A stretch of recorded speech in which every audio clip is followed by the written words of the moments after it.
कल्याणमधील 27 गावांमधील नागरिक आक्रमक झालेत। क्लस्टर योजनेविरोधात नागरिक संतप्त झालेत। नागरिकांची कल्याण डोंबिवली मुख्यालयावर धडक आहे। नागरिकांकडून शासन निर्णयाची होळी करण्यात आली। सर्वपक्षीय हक्क संरक्षण हक्क संघर्ष समिती आक्रमक झाली।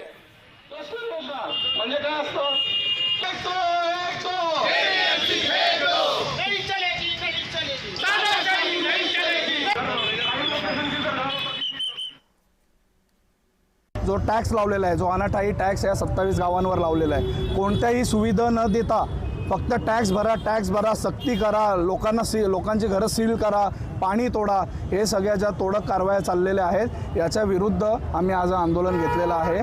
टॅक्स भरला पाहिजे ही आम्ही मानतो, पण आम्हाला सुविधा भेटत नाही कायद्याप्रमाणे, म्हणून आम्ही टॅक्स भरणार नाही, हीच आमची भूमिका आहे। आणि ही घरं जर या क्लस्टर योजनेच्या नावाखाली आमच्याकडनं घेऊन, आमच्या जमिनीला चणे फुटाण्याचे भाव देऊन जर आमच्यावरती अन्याय होत असेल आणि मोठ्या मोठ्या विकासकांचे जर हे सरकार आणि ही प्रशासन जर फायदा करून देत असेल तर त्याचा विरोध हा एकदम जोरदार होणार।